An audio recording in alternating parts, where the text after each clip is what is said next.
eu fico um pouco agitada quando eu vou começar a dar palestra, porque eu sou muito introvertida, apesar de ter um canal no YouTube. Então eu fico ansiosa, mesmo conhecendo vocês. Então eu vou ficar um pouco de pé para fazer uns introitos.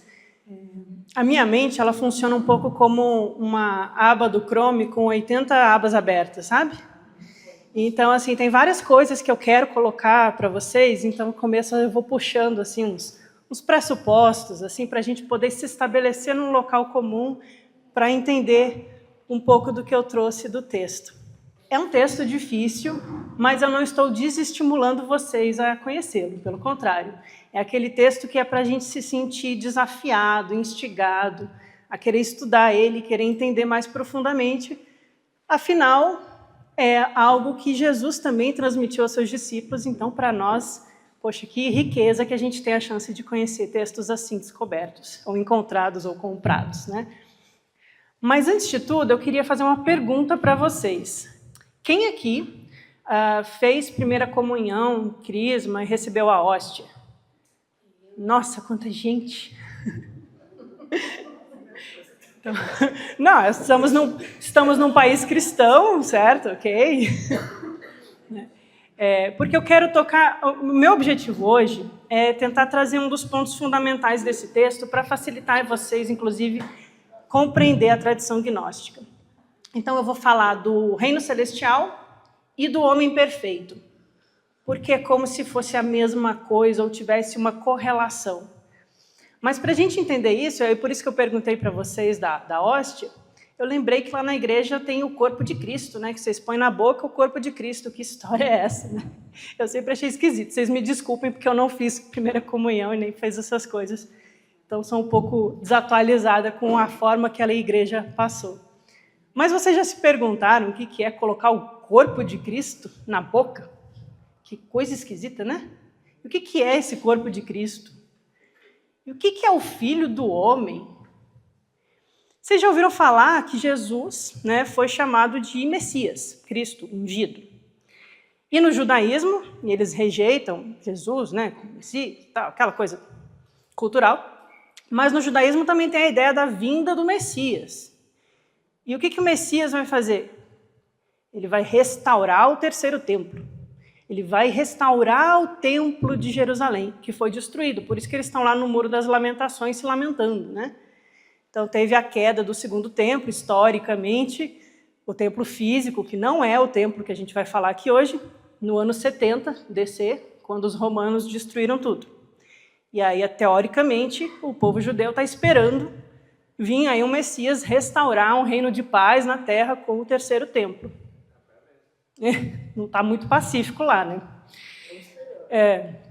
E aí, em algumas igrejas, também ficou essa ideia de que Jesus vai voltar, né? A gente está esperando aqui, pacientemente, né?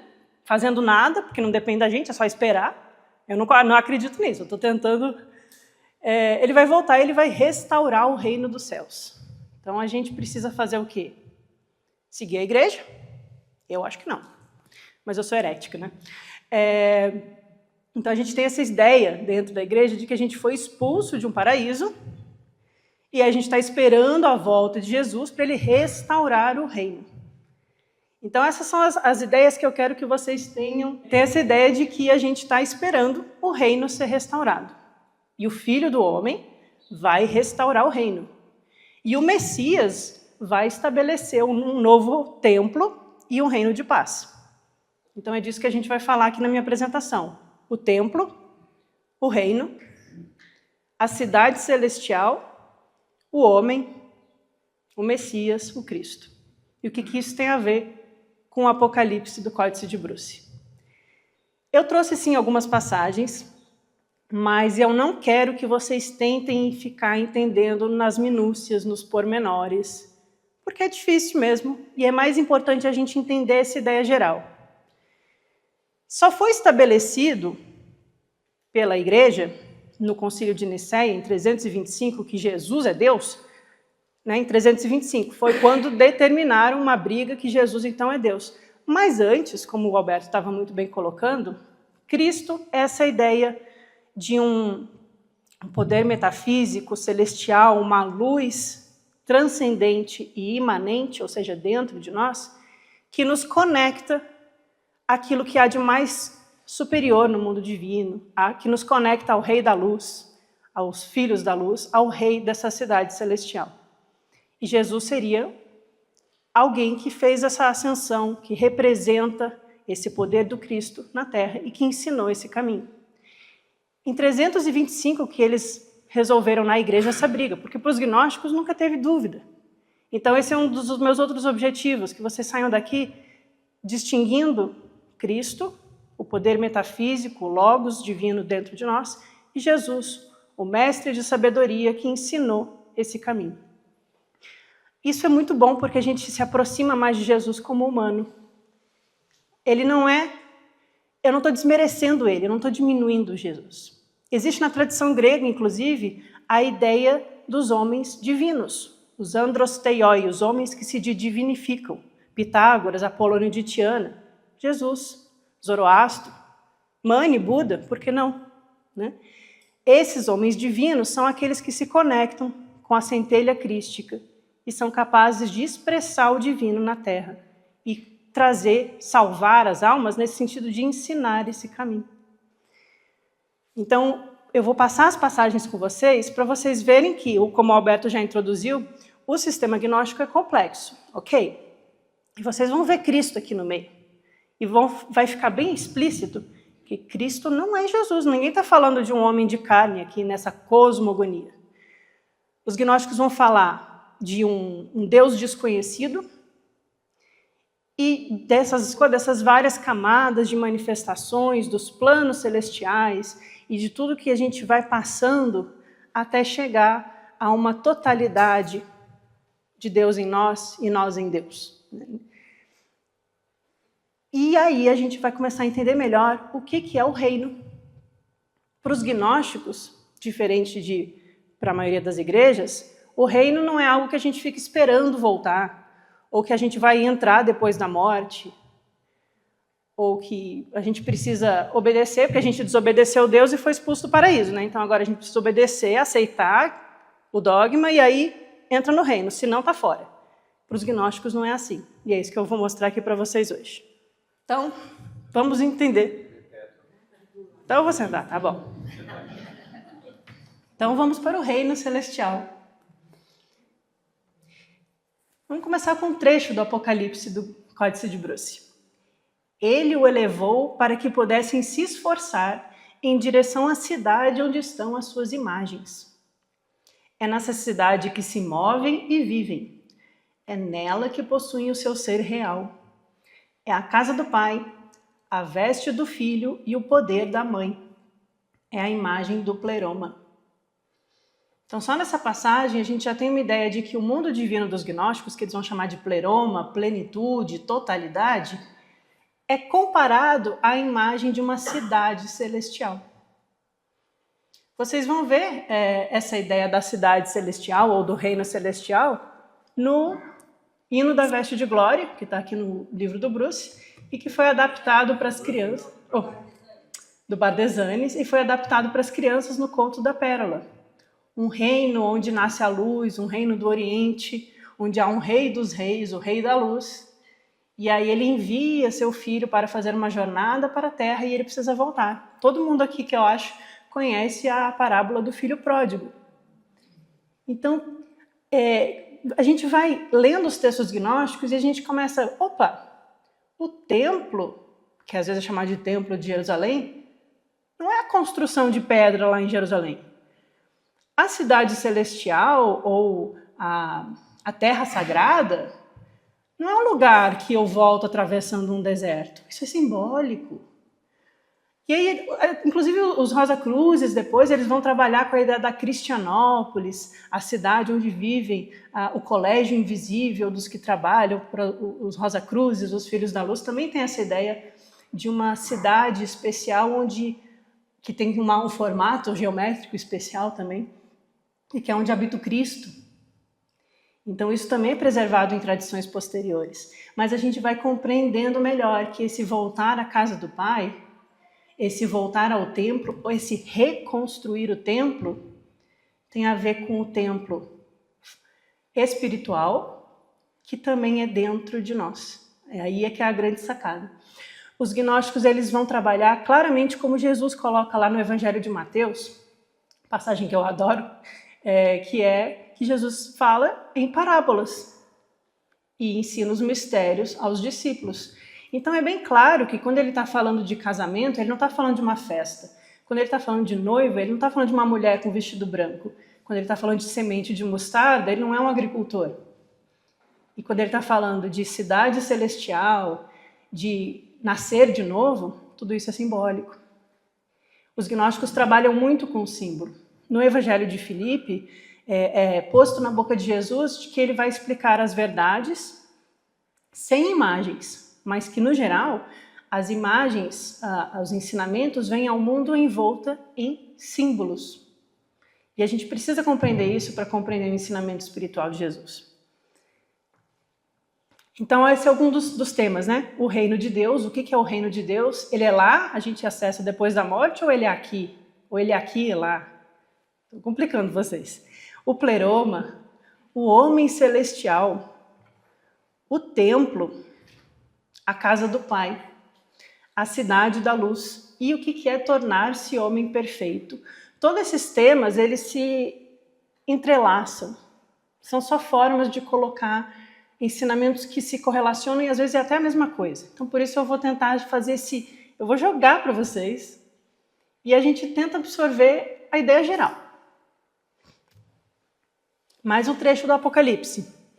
O Pai tomou por inteiro a imagem deles e a fez uma cidade ou um homem. Tá vendo aqui? Ele já está falando, é uma cidade, mas é um homem. E aí? Formas de colocar. A imagem deles, aqui eles os poderes celestiais, as profundezas do divino. Tem um linguajar típico aqui desse Apocalipse. A imagem de todo esse mundo divino fez uma cidade ou um homem. Ele retratou a totalidade nessa cidade ou nesse homem. Isso é, todos os poderes do pleroma.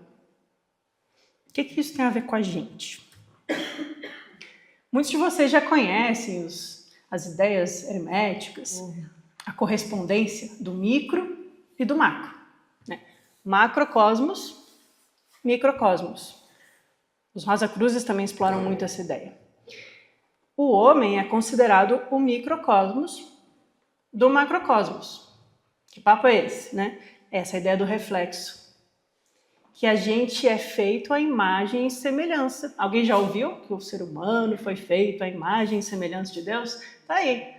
Todas aquelas coisas estranhas que às vezes a gente ouviu na missa, leu na Bíblia e ficou assim, mas que papo é esse? Nos gnósticos, eles destrincham, eles detalham, eles aprofundam. Aí você fala, tinha algo por trás desse ensinamento, né?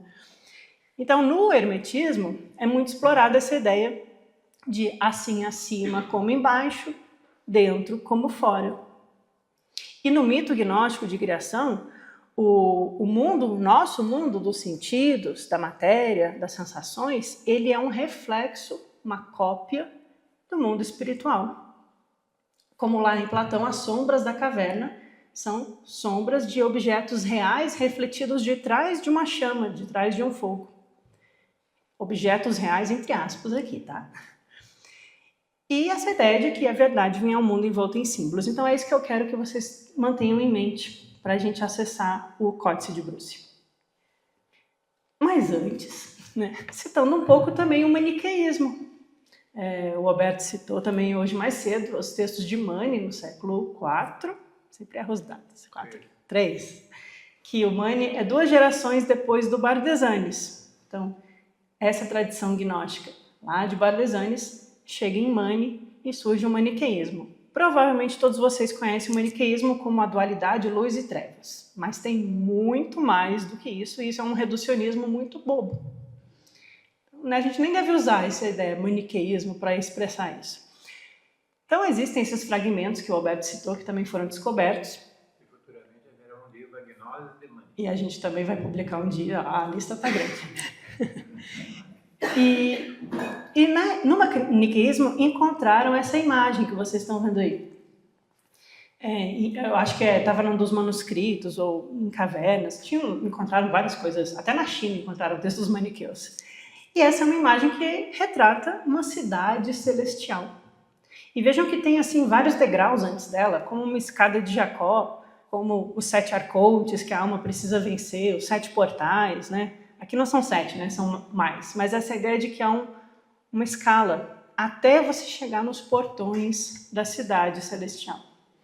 Atravessar o deserto, as provações, atravessar o grande oceano, o mar que envolve as águas do caos, para voltar à terra natal. Lembram de outra história que tem a ver com isso? Atravessar o mar, voltar à terra prometida. Então, as coisas são muito mais simbólicas, né? E o Mani fala dessa cidade. Então, vamos só ver o que ele fala para a gente entrar no Bruce. Eu me retirei do mundo e me dirigi para o Senhor.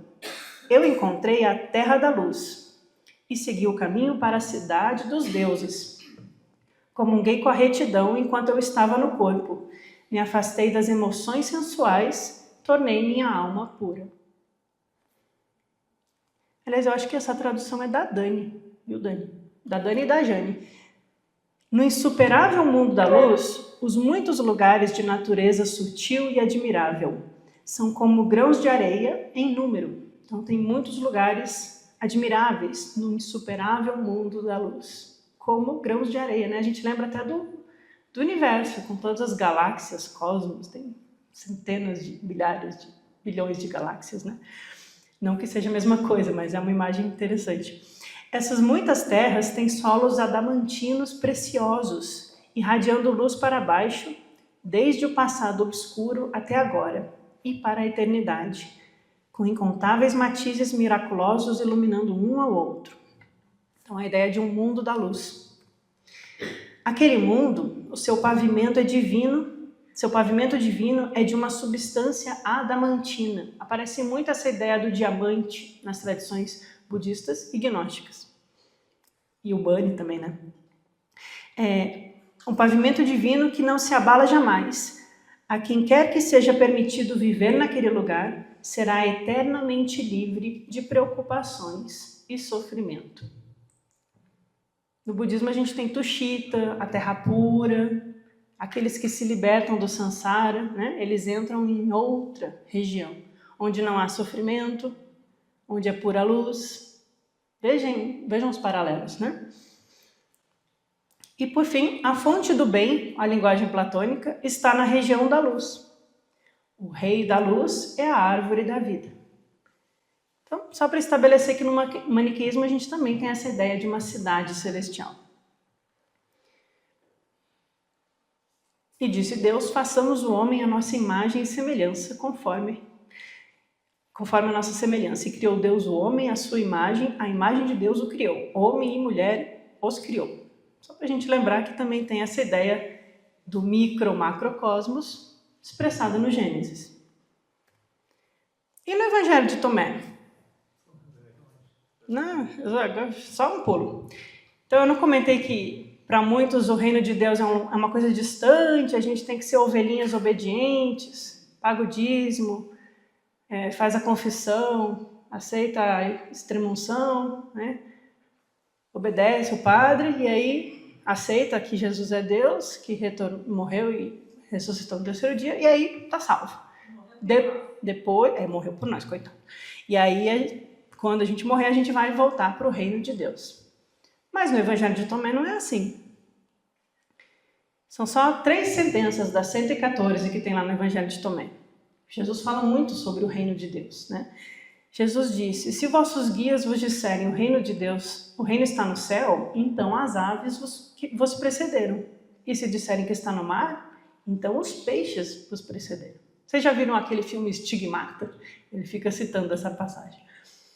Mas o reino de Deus está dentro de vós e também fora de vós.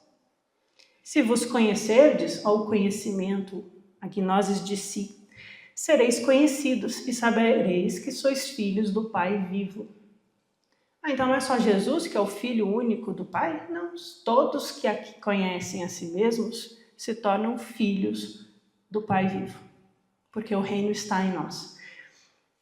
Mas se não vos conhecerdes, vivereis em pobreza e sereis essa pobreza. Pobreza material? Não, pobreza espiritual, pobreza de alma, pobreza de caráter. No 77, 77 aqui é o número do dito do 114. Eu sou o todo saiu de mim, o todo voltou a mim. Rachai a madeira, lá estarei, erguei a pedra, ali me encontrarás. O reino de Deus está em vós e em todas as coisas. No 113, os discípulos perguntaram-lhe, em que dia vem o reino? E aí, os discípulos também estavam esperando essa história de reino. O Messias veio, e aí, e o reino? Cadê Jesus? Você não vai restaurar o reino? Como é que é? Então, que dia que vem o reino? Jesus respondeu, não vem pelo fato de alguém esperar por ele. Então, cancela aí todas as igrejas. Ninguém está esperando aqui. Não vem pelo fato de esperar. Nem se pode dizê-lo, ei-lo aqui, ei-lo acolá. Não está em um lugar específico. O reino de Deus está espalhado por toda a terra.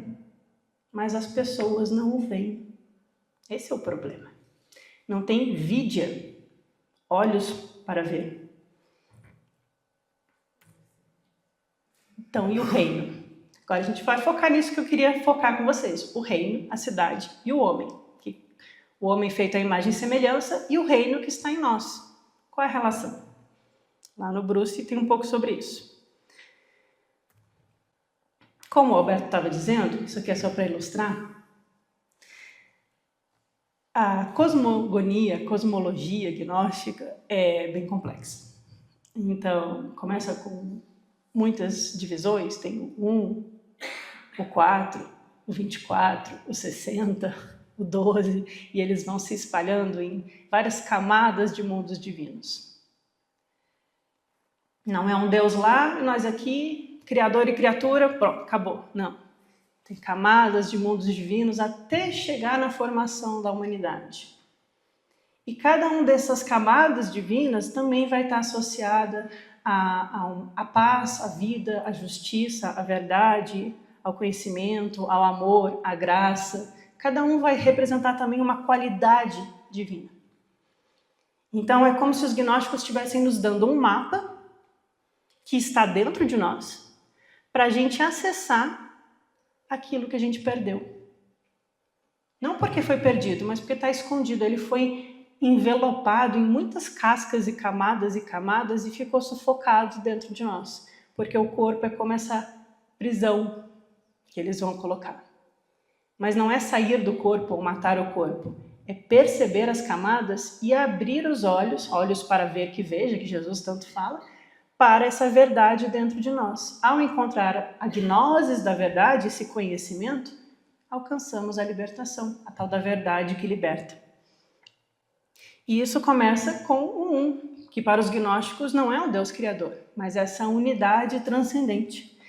E é assim que começa o Apocalipse de Bruce. Eu não vou trazer um resumo, para o Alberto não ficar nervoso, do Apocalipse inteiro aqui para vocês, tá? Eu só peguei o essencial do começo para a gente poder entender. Então, o Apocalipse começa falando do Um, como muitos outros textos gnósticos e filosóficos.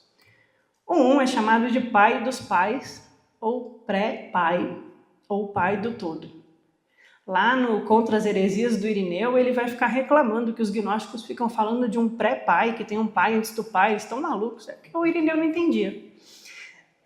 Mas aqui é só uma forma de colocar. Então vocês vão ver muitos pais, mas esse é o pré-pai, é o pai dos pais, ou o rei dos reis. Aqui no Conto da Pérola também tem o rei dos reis.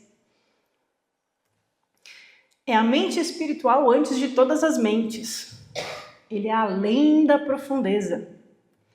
É solitário, invisível, inominável. Isso é neoplatonismo puro aqui. É mistério pleno. Completude do pleroma. Eterno e não gerado. Ele contempla a si mesmo. Tudo retorna a ele. É a fonte primeira. Os neoplatônicos, que é a filosofia logo junto com os gnósticos, usam a ideia de uma fonte de 3, aquelas fontes de jardim, né? Tem 3, aí a primeira derrama na segunda e derrama na terceira. A ideia aqui sobre o 1 é que o 1 ele é tão pleno que ele transborda. Isso é a ideia da emanação, ele transborda a si mesmo. E por isso ele é a fonte primeira. Mas a água que cai no chafariz é a mesma água que está no topo. Ela não é diferente a que está lá embaixo. Isso é legal para a gente entender o simbolismo. Ele é o bem que compreende todos os bens. A semente, garba, de todas as coisas boas. O santuário dos santuários. O não contido, de onde tudo parte e para onde tudo retorna. Esse é o que vocês vão encontrar às vezes sendo chamado de o Deus desconhecido dos gnósticos. Aí eu pergunto para vocês, faz sentido rezar para esse Deus para pedir um carro novo e para passar no vestibular? Não faz sentido, né? Porque é transcendente, é a unidade pura, não é um Deus, não é um cara sentado lá em cima que me faz favores porque eu fui bonzinho. Mas a própria fonte da vida é a fonte da luz. E os mundos residem nele e são envolvidos por ele. Aqui a gente começa a ter a imagem de um mundo, de uma cidade, de camadas, né? Vocês lembram, desde que a gente é criancinha, a imagem que a gente tem de Deus? Como é que é a imagem de Deus? Um velho barbudo, sentado num trono, cabelos brancos. Isso aparece em textos da mística judaica, como no Zohar, acho, né, pai? Aparece no Zohar. E também aparece em textos gnósticos essa imagem de um homem. E daí vem a ideia do homem nos textos gnósticos. Mas a gente não deve pensar nele como um ser, ou uma pessoa, alguém que tem autoconsciência, tem volição, tem vontade, gosta mais de um e gosta menos de outro. Não é um ser.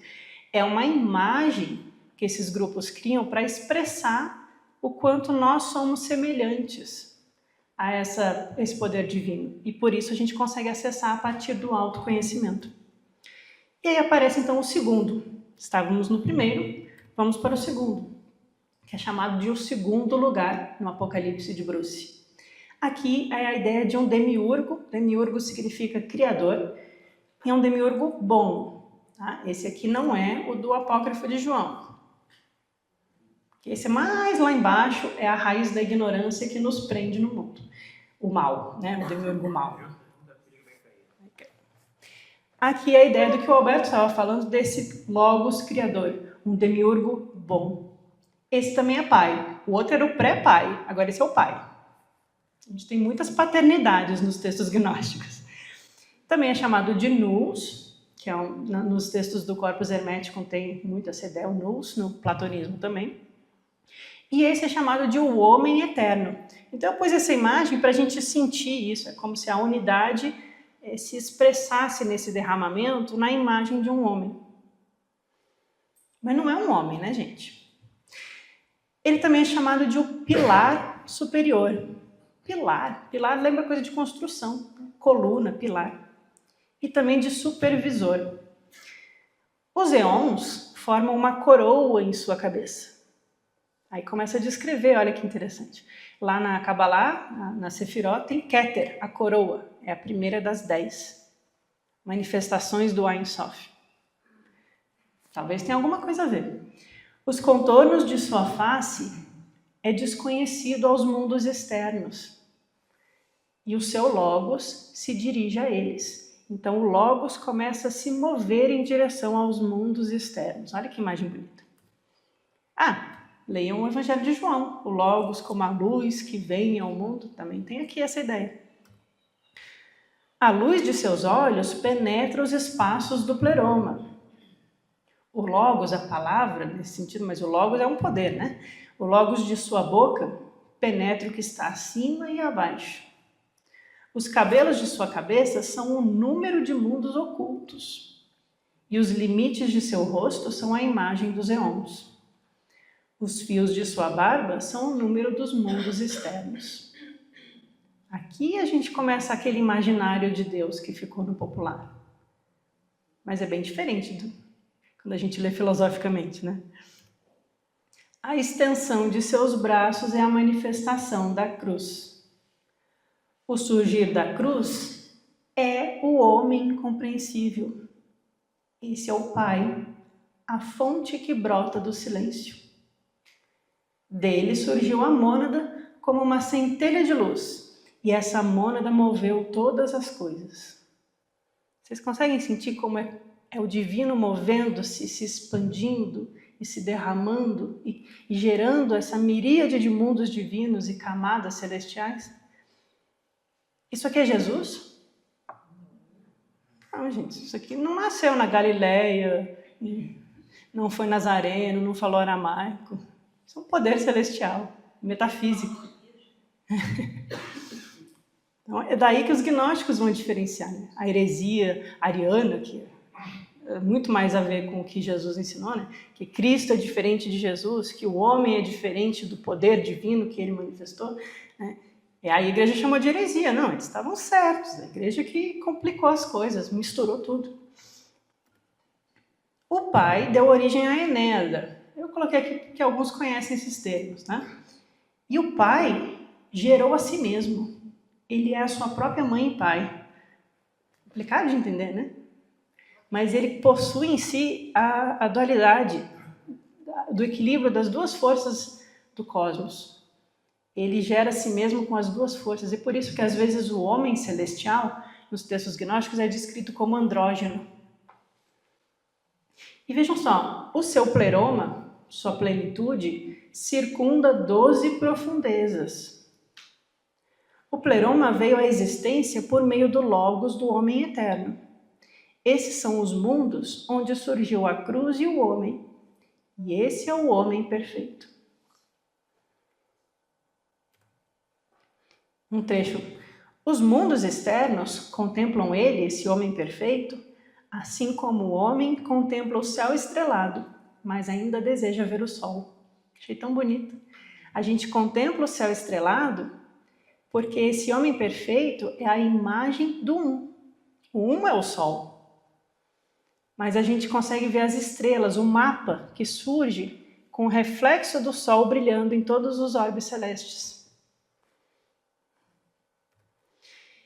E ele criou o sagrado pleroma, com 4 portões.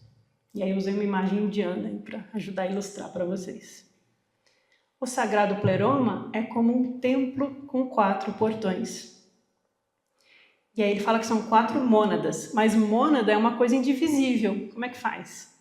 É porque existe uma unicidade em cada portão, mas uma mônada mais outra mônada dá uma mônada, não dá 2. É a expressão do um nas várias camadas. 6 auxiliares sustentadores, 6 pilares em cada portão. Então tem o pilar central, que é esse homem celestial, que não é gênero, não é homem nem mulher, tá? E ele é o pilar, o sustentador. E ele tem 4 portões. Em cada portão tem 6 pilares, que dá 24. E aí é que eles começam a descrever o palácio divino. Em cada portão há um supervisor de aspecto triplo. Então a gente tem o homem, os 4 portões, os 6 pilares, e em cada um desses portões tem um supervisor de 3 faces, trismegistos. Uma face não gerada, que olha para os eons externos, de fora.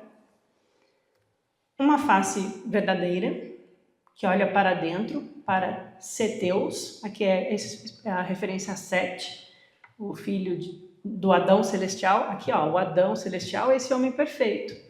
E tem Sete, o seu filho. Os gnósticos vão falar disso. E uma face inefável, que tem a descendência em cada mônada. Essa face inefável é chamada de guardião do santuário e fita dentro do Santo dos Santos. e se volta para o lugar do supervisor, que é a criança. Que nó, né?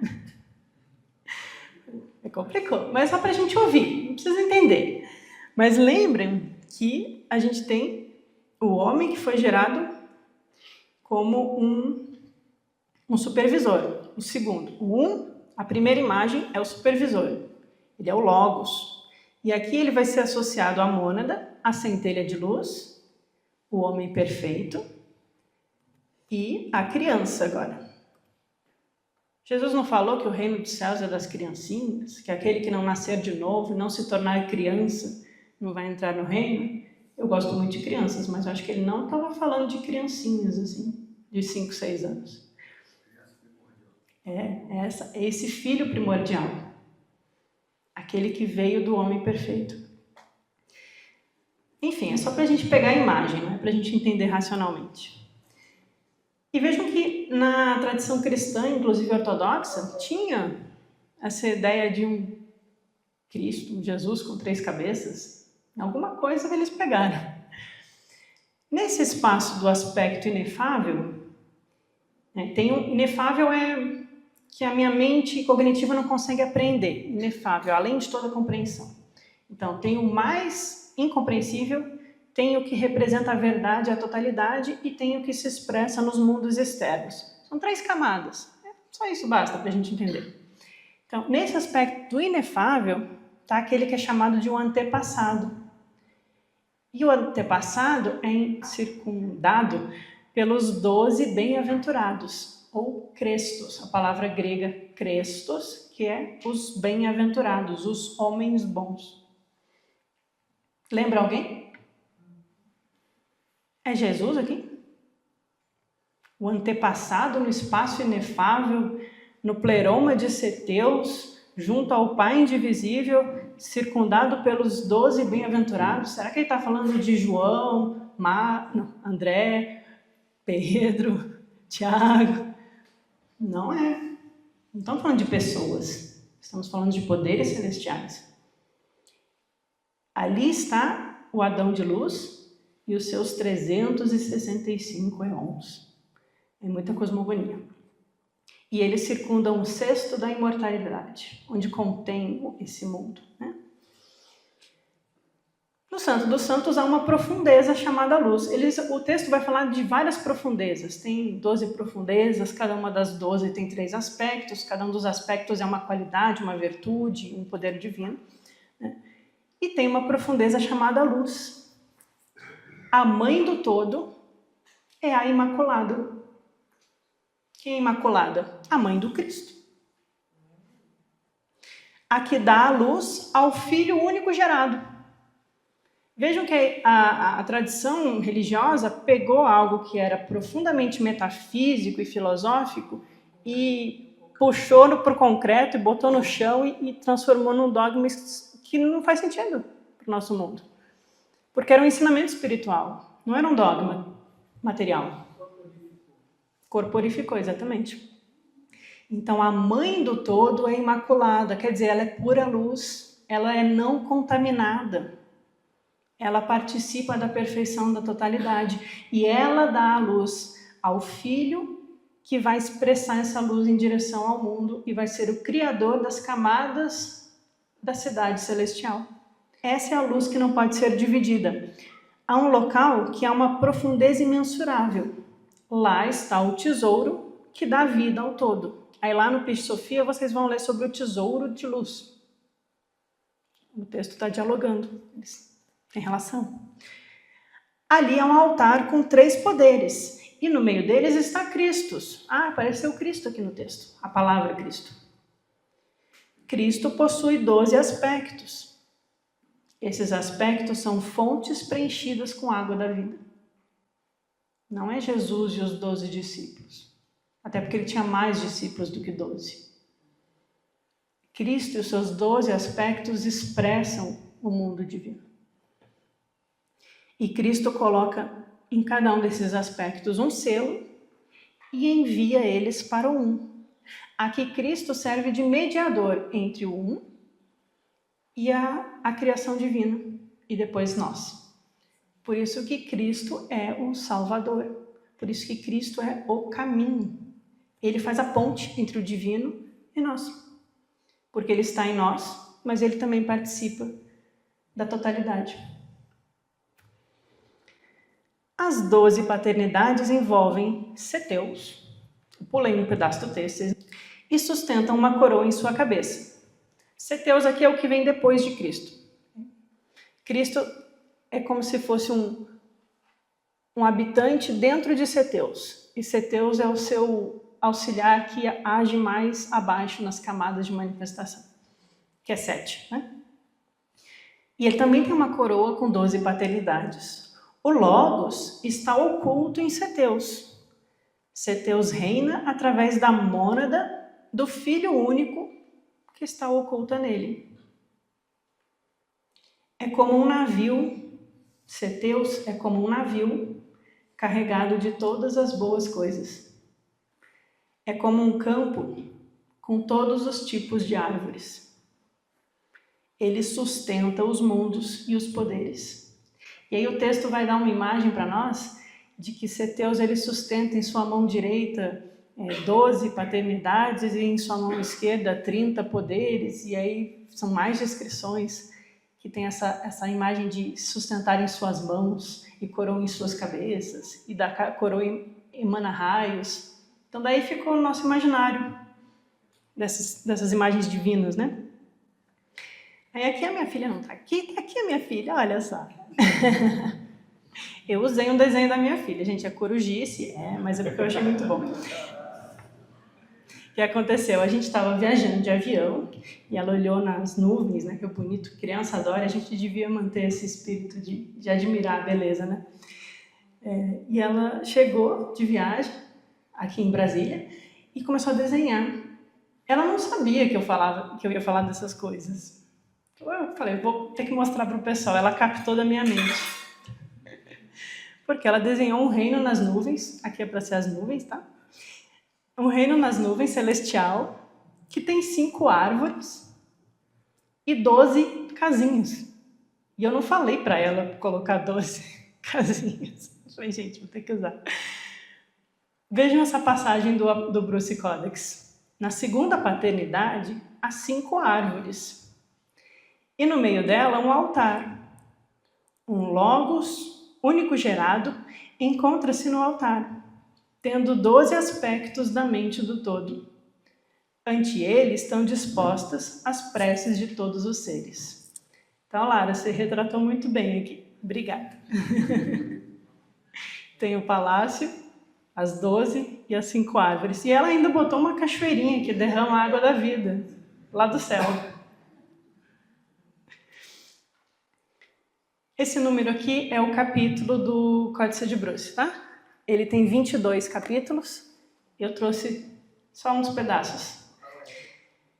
Então, vamos só absorver. Quando Ceteus enviou a centelha de luz ao corpo indivisível, ela brilhou e deu luz a todo lugar do sagrado pleroma.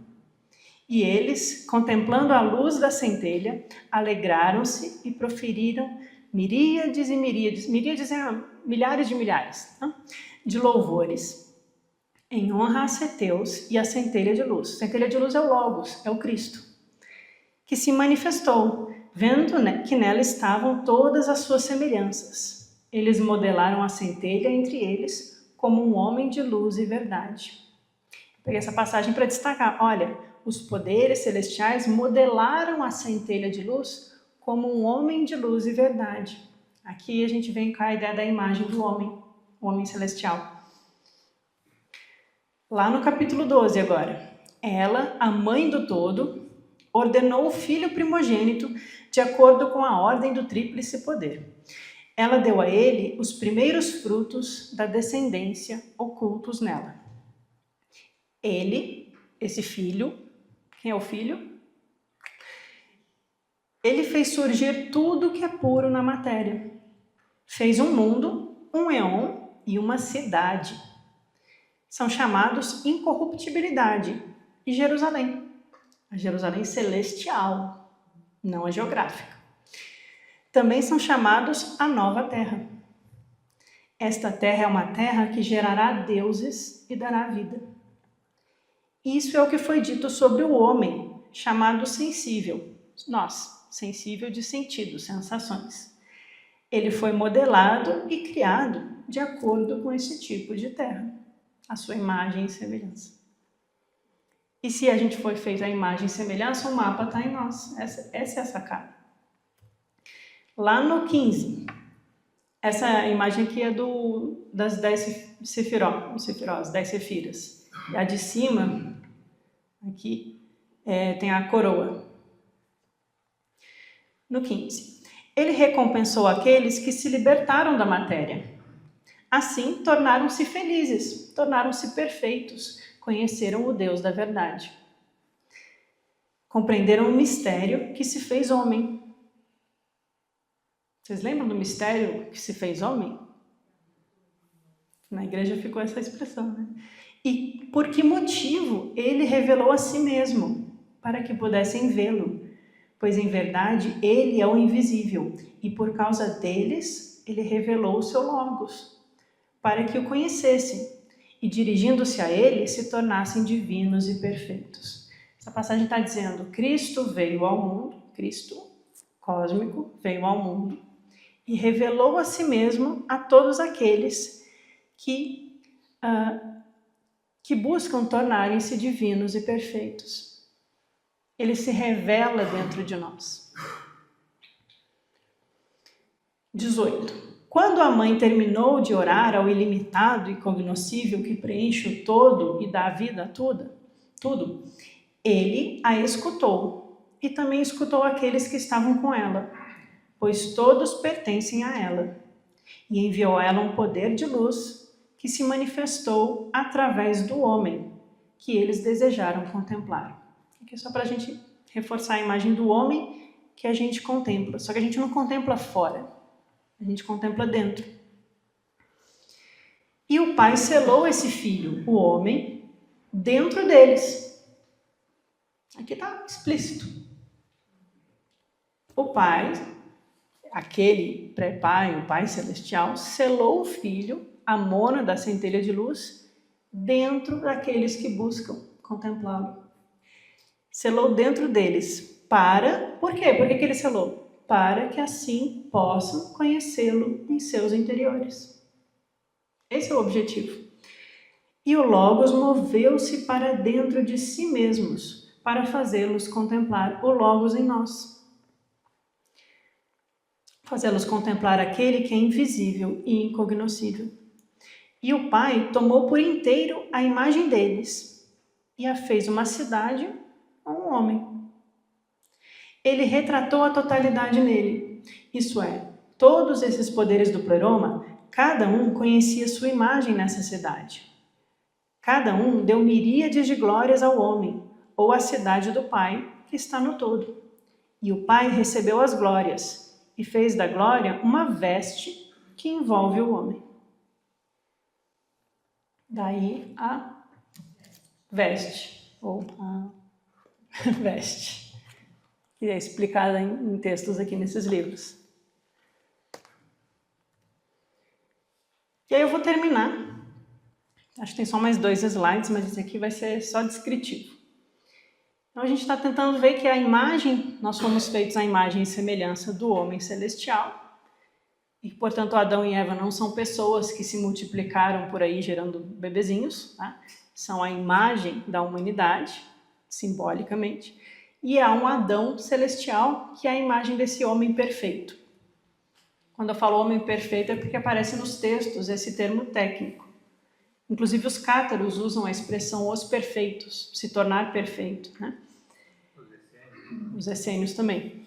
Então, a gente vai encontrar tanto no Apócrifo de João, aqui no Apócrifo de João, tem uma descrição de que os poderes criadores da matéria, os arcontes com as potestades e os daimônios vão moldando o corpo humano físico e colocando cada aspecto desse corpo ligado a um aspecto psíquico da nossa mente, das nossas emoções, os vícios, as virtudes, né? E eles vão descrevendo partes do corpo. Mas isso é a equivalência ao homem celestial, que também descreve a cidade como se fosse partes de um corpo, de um grande corpo que, como uma cruz, se estende para os 4 cantos. Ele fez em seu ventre a tipologia do sagrado pleroma. E ele fez os seus nervos saírem uns dos outros, de modo a serem miríades de poderes. E fez os 20 dedos das mãos e pés à semelhança das 2 décadas, a década oculta e a década manifesta. Fez seu umbigo à semelhança da mônada oculta em Ceteus. E o intestino grosso, ele fez a imagem de Ceteus. O intestino grosso, achei sacanagem. O intestino delgado foi feito à semelhança da Enéada de Ceteus. E fez seu peito como o interior do sagrado pleroma. Ele fez seus joelhos de acordo com o que está em repouso e é solitário, e de acordo com o que é incognoscível, impossível de se conhecer, e que serve ao pleroma do todo. Joelhos sustentam, né? Não sei. Ele fez seus membros de acordo com o tipo da profundeza onde estão as 365 paternidades. A Laia tem a ver com o ano? Tem. Tem os 7 planetas, que são os 7 arcontes, tem os 12 que se relacionam aos signos, as estrelas fixas, as estrelas andantes, os ciclos do Sol e os 365. Então tem a ver. E fez pelos ou cabelos de acordo com o tipo dos mundos do pleroma. Preencheu-os com sabedoria semelhante à sabedoria plena. Ou seja, a sabedoria está expressa no mundo. E preencheu com os mistérios interiores à maneira de Ceteus, e contemplou-os com os mistérios exteriores à maneira do corpo indivisível. Ele o fez incompreensível como o incompreensível que está em todos os lugares, que é o único no todo. Ele fez seus pés, pé direito segundo o tipo do todo visível, e o pé esquerdo segundo o tipo da mãe abaixo de todas as coisas. Não tentem entender, gente, não é racional. Ele criou os 4 cantos de acordo com os 4 portões. Então, o mundo é uma cópia dos portões do pleroma. Tem os 4 portões lá no sagrado pleroma e os 4 cantos do mundo como de acordo. Ele fez 2 coxas de acordo com o tipo das miriarquias, que é milhares de monarquias, que estão à direita e à esquerda. E criou suas necessidades, as genitálias, segundo o tipo daqueles que se externalizam e daqueles que se interiorizam. Ele está começando a expressar o mundo em formas, em imagens, né? E fez seus 2 quadris segundo o tipo do silêncio dos mistérios ocultos. Esse é o homem ou cidade que o pleroma contemplou na centelha de luz. Esse é o homem ou cidade que o pleroma contemplou na centelha de luz e viu suas semelhanças ali. Moldaram o homem, chamado pantomorfos, ele tem muitas formas, à sua semelhança, ou vestiram a centelha de luz no corpo estelar. A ideia de que a centelha de luz em nós carrega essa imagem do homem ou da cidade celestial. Esse é o homem que foi feito de acordo com cada eon. É ele que o todo desejou conhecer. Este é aquele que é o perfeito e é o homem-deus. Jesus ensinou sobre isso, porque ele passou por esse processo. Não existe nada fora dele, mas a totalidade existe nele. E aí a gente volta para o Evangelho de Tomé. O reino de Deus está em vós e em todas as coisas. Está espalhado pelo mundo, mas as pessoas que não veem. Ele é o limite para todos, pois a todos envolve e todos estão contidos nele. Ele, que é o Pai dos eons, existindo antes de tudo. Não há nada fora dele, não há nada fora da unidade, só há a unidade. É a ignorância que faz a gente se apegar às formas, às sombras, aos reflexos da multiplicidade.